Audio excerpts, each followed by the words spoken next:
ایک کہانی بڑی پرانی۔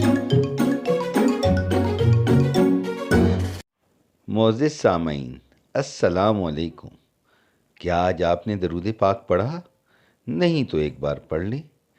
آپ کی خدمت میں لے کر آئے ہیں عمر عیار اور اس کی چالاکی۔ ہمارے چینل کو سبسکرائب کریں، لائک کریں، شیئر کریں اور ہمیں سپورٹ کریں۔ افرا سیاب جادوگر اپنے شاہی باغ میں تخت پر بیٹھا کچھ سوچ رہا تھا۔ وہ نہایت پریشان نظر آ رہا تھا۔ ابھی وہ سوچ میں گم ہی تھا کہ اس کا وزیر کالا جادوگر بھی ادھر آ نکلا۔ اس نے جب اپنے بادشاہ کو پریشان دیکھا تو پوچھا، کیا بات ہے آقا؟ آپ اتنا پریشان کیوں ہیں؟ افرا سیاب نے وزیر سے کہا کہ مجھے عمر یار نے پیغام بھیجا ہے کہ میں اس کا مقابلہ کرنے کے لیے عرب آؤں، لیکن تمہیں معلوم ہے کہ عمرو ہمیشہ طلسم ہوش ربا میں آتا ہے اور ہمیں نقصان پہنچا کر چلا جاتا ہے اور ہماری دولت لوٹ کر لے جاتا ہے۔ اس نے ہماری ناک میں دم کر رکھا ہے اور ہم اس کا بال بھی بیگا نہیں کر پاتے۔ اب اگر ہم اس کے مقابلے کے لیے عرب نہ گئے تو ہماری بہت بےزتی کرے گا، لیکن اگر ہم اس کے مقابلے کے لیے عرب چلے گئے تو وہ ہمیں زندہ واپس نہیں آنے دے گا، کیونکہ طلسم ہوش ربا سے باہر ہمارا جادو کام نہیں کرتا۔ اب سوچتا ہوں کہ عمرو عیار کا مقابلہ کیا جائے تو کیسے؟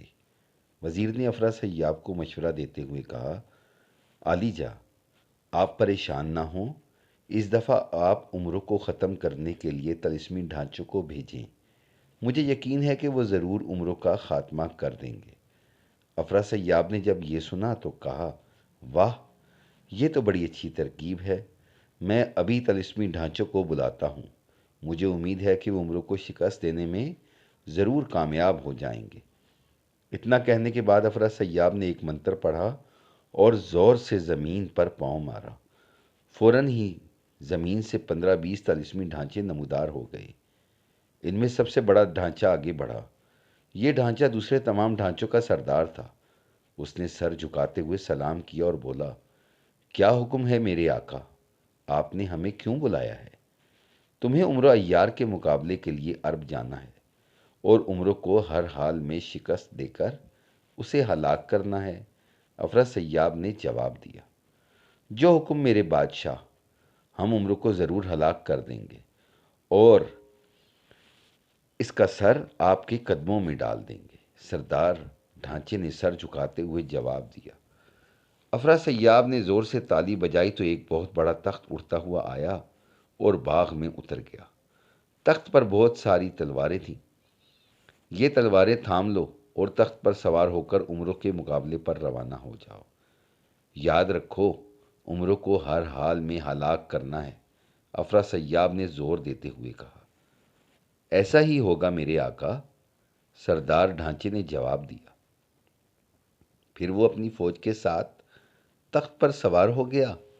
تمام ڈھانچوں نے ایک ایک تلوار تھام لی اور تخت پر سوار ہو گئے۔ سردار ڈھانچے نے تخت کو اڑنے کا حکم دیا۔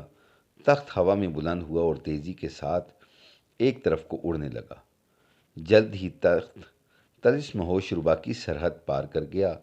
اب وہ عرب کی سرزمین کے اوپر اڑا جا رہا تھا۔ جلد ہی تخت عمرو عیار کی عظیم الشان محل کے سامنے پہنچ گیا۔ تمام ڈھانچے تخت سے اتر آئے۔ سردار ڈھانچے نے سب کو ہوشیار رہنے کا حکم دیا۔ پھر وہ تلوار تھام کر محل کے دروازے کی طرف بڑھے۔ تمام ڈھانچے بھی ہوشیاری سے اس کے پیچھے پیچھے چل رہے تھے۔ محل کا دروازہ کھلا تھا۔ تمام ڈھانچے خاموشی سے اندر داخل ہو گئے۔ جب وہ اندر داخل ہوئے تو تمام محل سنسان پڑا تھا۔ اندر کوئی موجود نہ تھا۔ سردار ڈھانچے نے عمرو کو محل میں موجود نہ پایا تو زوردار آواز سے چلانے لگا، ارے خبیث کے بچے، ہمارے سامنے آ۔ ہم افرا سیاب کی طرف سے تمہارے مقابلے کے لیے آئے ہیں۔ ارے شیطان کی اولاد، ذرا ہمارے سامنے تو آ، ہم تمہیں مزہ چکھائیں۔ سردار ڈھانچے نے بھی اتنا ہی کہا تھا کہ چھت سے ایک جال ان کے اوپر آ گرا اور وہ سب کے سب بری طرح اس جال میں پھنس گئے۔ اسی وقت انہیں ایک کہکہا سنائی دیا۔ انہوں نے چونک کر دیکھا تو عمر عیار ان کے سامنے کھڑا تھا۔ تم میرے مقابلے کے لیے آئے ہو، مگر میں تم سے مقابلہ نہیں کرنا چاہتا۔ میں تو صرف تم سے ایک کام لینا چاہتا ہوں۔ مجھے پکی امید تھی کہ افراسیاب تمہیں ہی میرے مقابلے میں بھیجے گا۔ عمروں نے مسکراتے ہوئے کہا، اچھا، تو یہ تمہاری ہمارے خلاف سازش تھی؟ سردار ڈھانچے نے غصے میں کہا۔ اگر تم اس سازش سمجھتے ہو تو ٹھیک ہے، یہ میری تمہارے خلاف ایک سازش ہے۔ اگر تم میرا ایک چھوٹا سا کام کر دو تو میں تم سب کو رہا کر دوں گا، ورنہ تم سب کے سب ختم کر دیے جاؤ گے۔ عمروں نے کہا، اچھا، تو تم ہم سے کام لینا چاہتے ہو، اس لیے تم نے یہ کھیل کھیلا ہے۔ اگر ہم تمہارا کام کر دیں گے تو تم ہمیں چھوڑ دو گے؟ سردار ڈھانچے نے کہا، ہاں، اور کام یہ ہے کہ مجھے معلوم ہوا ہے کہ پاتال میں ایک پرانا قلعہ ہے، اور اس قلعے میں ایک صندوق پڑا ہوا ہے جو ہیرے جواہرات سے بھرا ہوا ہے۔ اگر وہ صندوق مجھے مل جائے تو میں تمہیں آزاد کر دوں گا۔ اب تم میں سے جو کوئی مجھے وہ صندوق لا کر دے گا تو میں تم سب کو چھوڑ دوں گا، ورنہ سب ہلاک کر دیے جاؤ گے۔ چونکہ تم پاتال کی مخلوق ہو، اس لیے یہ کام بآسانی کر سکتے ہو۔ بولو، منظور ہے؟ ٹھیک ہے، تم مجھے اس جال سے نکال دو، میں تمہیں وہ صندوق لا کر دیتا ہوں، سردار ڈھانچے نے نرم لہجے میں کہا۔ دوسرے ہی لمحے وہ جال سے باہر تھا۔ جاؤ، اب جا کر پاتال سے وہ صندوق لے آؤ۔ اگر تم واپس نہ آئے تو تمہارے باقی ساتھیوں کی خیر نہیں، عمروں نے اسے خبردار کرتے ہوئے کہا۔ سردار ڈھانچہ فوراً زمین میں غائب ہو گیا اور کچھ لمحوں کے بعد دوبارہ نمودار ہوا۔ اس نے اپنے سر پر ایک پوشیدہ سا صندوق اٹھا رکھا تھا۔ عمروں نے وہ صندوق اس کے سر سے اتارا اور اسے کھول کر دیکھا۔ صندوق ہیرے جواہرات سے بھرا ہوا تھا۔ عمروں نے صندوق بند کیا اور بولا، جاؤ، میں تم سب کو آزاد کرتا ہوں۔ تم سیدھے افراسیاب کے پاس جانا اور اس سے کہنا کہ اگر عمر عیار کا مقابلہ کرنا چاہتے ہو تو خود اس کے مقابلے پر آؤ، تب مزہ آئے گا۔ اس کے بعد عمروں نے تمام ڈھانچوں کو جال سے آزاد کر دیا۔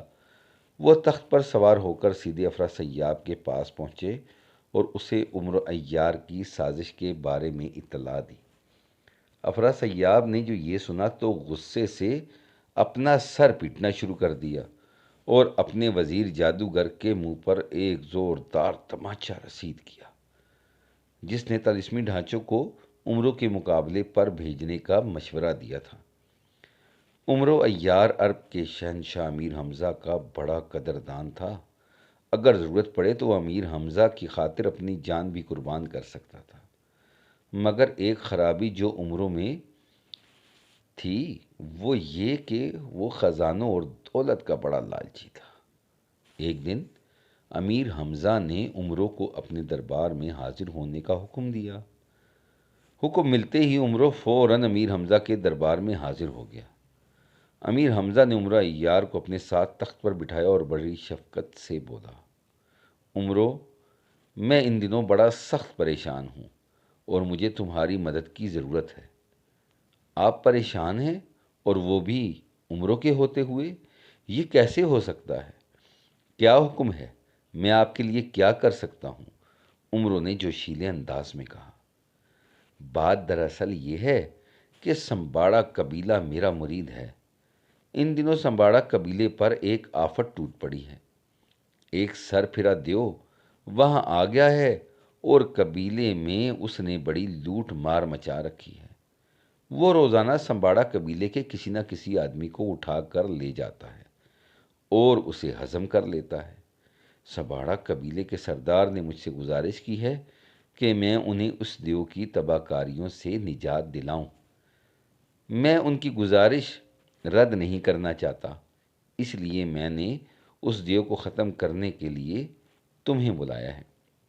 میں چاہتا ہوں کہ تم سمباڑا قبیلے کی مدد کے لیے جاؤ۔ امیر حمزہ نے ساری بات تفصیل سے بتا کر عمروں کو کہا۔ اے امیر، میں بھی سمباڑا قبیلے میں جانا چاہتا ہوں اور اس دیو کی ساری شرارت نکالنا چاہتا ہوں، مگر ایک مجبوری درمیان میں حائل ہو گئی۔ عمروں نے کچھ سوچتے ہوئے کہا۔ کیسی مجبوری؟ امیر حمزہ نے چونکتے ہوئے کہا۔ مجبوری دراصل یہ ہے کہ میری بیوی نے مجھ سے کچھ زیورات خریدنے کی ضد کر لی ہے، مگر میرے پاس اتنی کثیر رقم نہیں ہے کہ میں اسے زیورات خرید کر دے سکوں۔ اگر میں نے اسے زیورات خرید کر نہ دیے تو وہ مجھے جانے نہ دے گی۔ عمر عیار نے بہانہ بناتے ہوئے کہا۔ دراصل وہ امیر حمزہ سے مال ہتھیانا چاہتا تھا۔ امیر حمزہ مسکرانے لگے، پھر بولے، ہم پہلے ہی جانتے تھے کہ تمہاری بیوی زیورات کی ضد کر رہی ہے، مگر تم فکر نہ کرو، ہم اسے منا لیں گے۔ تم خاموشی سے سباڑا قبیلے چلے جاؤ۔ کیا غضب کر رہے ہیں آقا؟ وہ تو میری ٹانگیں توڑ کر رکھ دے گی۔ آپ کو شاید معلوم نہیں کہ وہ کتنے غصے والی عورت ہے۔ آقا، آپ صرف 10,000 اشرفیاں دے دیں تاکہ میں اسے زیور خرید کر دے سکوں۔ اس کے بعد نہ رہے گا بانس، نہ بجے گی بانسری، میں سکون سے جا سکوں گا۔ امیر حمزہ جانتے تھے کہ عمرو رقم وصول کیے بغیر ٹلنے والا نہیں، چنانچہ انہوں نے 10,000 اشرفیوں کی ایک تھیلی عمرے کے حوالے کر دی۔ جاؤ عمرو، اپنی بیوی کو زیورات خرید کر دو اور جا کر اس درندے دیو کو ختم کر دو۔ نہ جانے اس نے سمباڑا قبیلے میں کیا لوٹ مار مچا رکھی ہوگی۔ عمرو نے اشرفیوں کی تھیلی اپنی مٹھی میں دبائی اور بولا، آقا، آپ فکر نہ کریں، اب میں اس درندے کی گردن کاٹ کر آپ کے قدموں میں ڈال دوں گا، وہ سمجھتا کیا ہے خود کو۔ یہ کہتے ہوئے عمرو خوشی خوشی باہر نکل گیا۔ محل سے باہر آ کر عمرو نے زنبیل سے اپنا سلیمانی قالین نکالا اور اسے زمین پر بچھا کر خود اس پر بیٹھ گیا اور پھر بولا، اے سلیمانی قالین، مجھے سمباڑا قبیلے تک پہنچا دے۔ عمرو عیار کے اتنا کہتے ہی سلیمانی قالین فضا میں بلند ہوا اور اڑنے لگا۔ سلیمانی قالین کی رفتار اس قدر تیز تھی کہ ارد گرد کی ہر چیز دھندلی نظر آ رہی تھی۔ جلد ہی سلیمانی قالین نے عمرو کو سمباڑا قبیلے کی سرحد پر پہنچا دیا۔ گھاس پھوس کے جھونپڑوں پر مشتمل یہ قبیلہ کئی سالوں سے عرب میں رہتا چلا آ رہا تھا۔ قبیلے کے لوگوں نے جب اڑتا ہوا قالین دیکھا تو وہ اکٹھا ہونا شروع ہو گئے۔ عمرو نے سلیمانی قالین کو ان لوگوں کے درمیان اترنے کا حکم دیا۔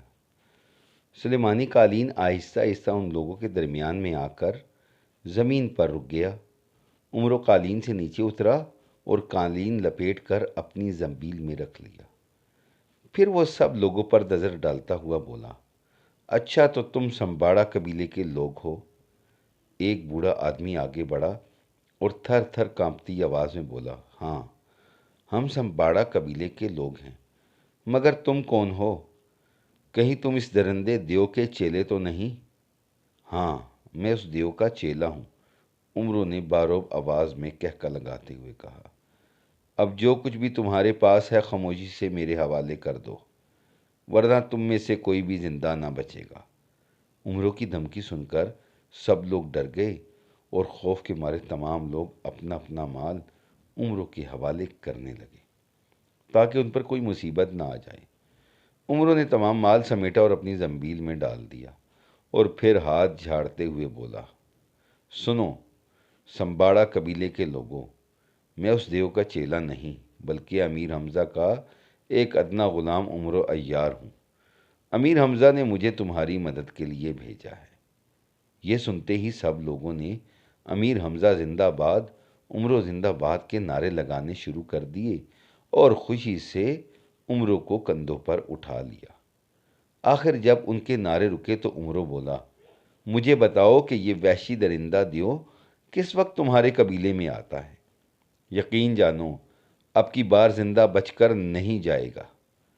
عمرو کے کہنے پر وہ بوڑھا آگے بڑھا اور بولا، عمرو، وہ دیو رات کے پورے 12 بجے جب چاند اپنی پوری آب و تاب سے چمکتا ہے اس وقت آتا ہے اور قبیلے کے کسی نہ کسی انسان کو اٹھا کر لے جاتا ہے۔ اگر کوئی دوسرا شخص مداخلت کرتا ہے تو وہ اسے بھی اٹھا کر لے جاتا ہے اور اسے ہلاک کر دیتا ہے۔ عمر عیار بوڑھے کی بات سن کر غصیلے لہجے میں بولا، مگر اب میں اس کو ہڑپ کروں گا۔ آج کی رات اس کی آخری رات ہوگی۔ قبیلے کے لوگوں نے ایک بار پھر عمرو زندہ باد کے نعرے لگانے شروع کر دیے اور عمرو کو اپنے ساتھ قبیلے میں لے گئے اور اس کی خاطر مدارات کرنے لگے۔ رات کے 12 بجے تک عمرو قبیلے والوں کو مختلف ہیلے بہانوں سے لوٹتا رہا۔ قبیلے والے بھی عمرو کی باتوں میں آ کر ہنسی خوشی اپنا مال اس کے حوالے کرتے رہے۔ آخر رات کے پورے 12 بجے وہ اس میدان میں جمع ہو گئے جہاں اس دیو نے آنا تھا۔ پورے 12 بجے اچانک کہکہوں کی آوازیں آنا شروع ہو گئیں اور پھر وہ دیو نمودار ہو گیا۔ عمرو نے اپنی زنبیل سے فوراً تلوار حیدری نکال کر تھام دی۔ پھر وہ دیو کی طرف بڑھا اور گرجدار آواز میں دیو کو للکارا اور بولا، ہوشیار و درندے کے بچے، رک جا، ورنہ ایک ہی وار میں تیری گردن تن سے جدا کر دوں گا۔ دیو نے جب عمرو کی آواز سنی تو غصیلی آواز میں بولا، تو مجھے کیا مارے گا؟ میں تیرا بھی کیما کر ڈالوں گا۔ اور پھر دیو نے عمرو پر حملہ کر دیا۔ عمرو نے فوراً ہی خود کو دیو کے وار سے بچایا اور پھر ایک بھرپور وار کیا جس سے دیو کا ایک بازو کٹ کر دور جا گرا۔ اس کے بعد عمرو نے یکے بعد دیگرے حملے کر کے دیو کی گردن تن سے جدا کر دی۔ دیو تڑپتے تڑپتے دم توڑ گیا۔ بستی کے تمام لوگوں نے زوردار آواز میں عمرو زندہ باد کے نعرے لگانے شروع کر دیے اور عمرو کو اپنے کندھے پر اٹھا لیا۔ اس کے بعد عمرو نے بستی والوں سے اجازت چاہی اور اپنے شہر بصرہ کی طرف روانہ ہو گیا۔ اب کی بار عمرو عیار پر تجارت کا بھوت سوار ہو گیا۔ وہ مال و دولت کمانے عرب سے بغداد روانہ ہوا۔ بغداد پہنچ کر عمرو نے خوب مال خریدا، پھر ایک بحری جہاز کرائے پہ حاصل کر کے تجارت کی غرض سے چل پڑا۔ کئی ایک خادم بھی عمرو کے ہمراہ تھے۔ جہاز چلا جا رہا تھا کہ اچانک ایک دن جہاز کا کپتان سر پیٹتا ہوا آیا اور عمرو سے کہنے لگا، سرکار غضب ہو گیا، ایک بڑی سی ویل مچھلی تیزی سے جہاز کی طرف چلی آ رہی ہے۔ اس مچھلی سے جہاز کو کسی بھی صورت نہیں بچایا جا سکتا۔ ابھی کپتان نے اتنا ہی کہا تھا کہ جہاز کو ایک زوردار دھکا لگا اور وہ الٹتے الٹتے بچا۔ عمرو بھاگتا ہوا عرشے پر چلا گیا، دیکھا کہ ایک 50 فٹ لمبی مچھلی جہاز کو ٹکر مارنے کے لیے بےتاب ہے۔ عمرو کی سٹی گم ہو گئی۔ اس سے پہلے کہ وہ کچھ کرتا، مچھلی نے جہاز کو پھر سے ٹکر دے ماری۔ جہاز زور سے اچھلا اور پھر پانی پر گرتے ہی ٹکڑے ٹکڑے ہو گیا۔ ہر طرف افراتفری پھیل گئی۔ جہاز کا پورا عملہ پانی میں ڈوبنے لگا۔ تمام مال و دولت جو عمرو تجارت کی غرض سے ساتھ لایا تھا پانی میں غرق ہو گیا۔ عمرو بھی پانی میں غوطے کھا رہا تھا، مگر اتفاق سے جہاز کا ایک ٹوٹا ہوا تختہ عمرو کے ہاتھ لگ گیا۔ عمرو نے فوراً تختے کا سہارا لے لیا۔ تختہ تیرتا ہوا ساحل سے جا لگا۔ عمرو نیچے اترا اور ٹھنڈی ٹھنڈی ریت پر لیٹ کر سکون کا سانس لیا۔ ابھی جان بچ جانے پر اس نے اللہ کا لاکھ لاکھ شکر ادا کیا ہی تھا کہ تھوڑی دیر بعد اس نے اپنی سلمانی زنبیل سنبھال کر اٹھا کر ایک طرف کو چل پڑا۔ یہ سنسان سا جزیرہ تھا، دور دور تک کسی چرندے پرندے کا نام و نشان تک نہ تھا۔ عمرو پہلے کبھی اس طرف نہیں آیا تھا۔ وہ نہیں جانتا تھا کہ یہ کون سی جگہ ہے، نہ ہی اس گمنام جزیرے پر کوئی انسان نظر آ رہا تھا۔ عمرو تنہا اس گمنام جزیرے پر چلا جا رہا تھا کہ اچانک ایک جگہ رک گیا۔ اسے دور ایک جھونپڑی سے دھواں اٹھتا ہوا نظر آیا۔ اس گمنام جزیرے پر جھونپڑی دیکھ کر عمرو کو حیرانی ہوئی کہ جہاں کوئی جانور تک نظر نہیں آ رہا وہاں یہ جھونپڑی کہاں سے آ گئی اور یہاں کون رہتا ہوگا۔ کچھ دیر سوچنے کے بعد عمرو اس طرف چل پڑا۔ قریب پہنچ کر عمرو رک گیا، پھر وہ جھونپڑی کی پچھلی طرف آیا اور جھونپڑی کی دیوار سے کان لگا کر اندر کی آواز سننے کی کوشش کرنے لگا، مگر اندر سے کسی قسم کی آواز اسے سنائی نہ دی۔ آخر مایوس ہو کر عمرو جھونپڑی کے دروازے پر آیا اور دروازہ کھول کر اندر داخل ہو گیا۔ دوسرے ہی لمحے وہ دھک سے رہ گیا۔ سامنے مٹی کے ایک چبوترے پر ایک کالی سیاہ ڈراؤنی شکل کی نہایت بدصورت اور بد شکل عورت بیٹھی کوئی وظیفہ کر رہی تھی۔ اس کے سامنے ایک کٹورا پڑا تھا جس میں ہڈیاں جل رہی تھیں۔ ان کے جلنے سے نہایت کثیف دھواں نکل رہا تھا جو جھونپڑی کی چمنی سے باہر نکل رہا تھا۔ عمرو نے دور سے یہی دھواں دیکھا تھا۔ کچھ سوچ کر عمرو آگے بڑھا اور کھنکھار کر بولا، بڑی بی، کیا میں بیٹھ سکتا ہوں؟ مگر بد شکل بوڑھی عورت نے کوئی جواب نہ دیا اور خاموشی سے وظیفہ کرتی رہی۔ عمرو خود ہی ایک بوسیدہ سے مونڈھے پر بیٹھ گیا اور دیکھنے لگا۔ کچھ دیر تک عمرو اس طرح بیٹھا رہا اور بوڑھی کو دیکھتا رہا۔ پھر عمرو کو خیال آیا کہ اس نے زنبیل سے سلیمانی ٹوپی نکال کر اپنے سر پر رکھ لی ہے۔ ٹوپی پہنتے ہی وہ غائب ہو گیا۔ اس حالت میں عمرو آگے بڑھا اور اس نے بوڑھی کے بال پکڑ کر زور سے کھینچ ڈالے۔ بد شکل بوڑھی کے منہ سے ایک چیخ نکلی اور وہ ہکا بکا ادھر ادھر دیکھنے لگی۔ جب اسے کوئی نظر نہ آیا تو وہ چبوترے کے کونے میں پڑے ایک صندوق سے ایک شیشے کا گولا نکال لائی۔ گولا اپنے سامنے رکھ کر بوڑھی نے منہ میں منتر پڑھنا شروع کر دیا اور پھر بولی، جس نے میرے بال کھینچے ہیں وہ اس گولے میں آ جائے۔ فوراً ہی گولا روشن ہو گیا اور عمرو اس میں نظر آنے لگا۔ بوڑھی نے عمرو کو دیکھتے ہوئے کہا، اے انسان، تو میرے ارد گرد نادیدہ حالت میں موجود ہے۔ بہتر ہے کہ تو میرے سامنے آ جا تاکہ میں جان سکوں کہ تو کون ہے۔ عمرو نے غائب رہنا مناسب نہ سمجھا اور سلمانی ٹوپی اتار کر زنبیل میں رکھ لی۔ بوڑھی نے عمرو کو دیکھا تو بولی، میں نہیں جانتی کہ تو کون ہے، لیکن میں پھر بھی جان سکتی ہوں کہ تو کون ہے۔ ٹھہر، میں ابھی بتاتی ہوں کہ تو کون ہے۔ یہ کہہ کر بوڑھی کچھ پڑھنے لگی، لیکن عمرو جلدی سے بولا، مجھے معلوم ہے کہ تو بجلی جادوگرنی ہے اور جادو کے زور پر معلوم کر سکتی ہے کہ میں کون ہوں، مگر تجھے یہ تکلیف کرنے کی کوئی ضرورت نہیں۔ میں خود ہی بتا دیتا ہوں کہ میں کون ہوں۔ میرا نام عمرو عیار ہے، عرب کے شہنشاہ امیر حمزہ کا ادنا غلام ہوں۔ تجارت کی غرض سے نکلا تھا، جہاز تباہ ہوا اور اس گمنام جزیرے پر آن پھنسا۔ اب تو بتا کہ تو کون ہے؟ عمرو نے اسے اپنا حال بتاتے ہوئے کہا، میں اس جزیرے کی رانی ہوں۔ جو آدم زاد اس جزیرے پر آیا میرے ہاتھوں سے بچ کر نہیں گیا۔ میری خوش قسمتی سے آج تم یہاں آن پھنسے ہو۔ اب میں تمہارے گوشت سے اپنی بھوک مٹاؤں گی اور تمہارے خون سے اپنی پیاس بجھاؤں گی۔ بجلی جادوگرنی نے اپنے ہونٹوں پر زبان پھیرتے ہوئے کہا، بکواس نہ کرو، میں کوئی حلوہ نہیں ہوں جسے تم آسانی سے نگل سکو گی۔ میرا نام عمرو عیار ہے۔ دنیا مجھے ایک طوفان کہتی ہے۔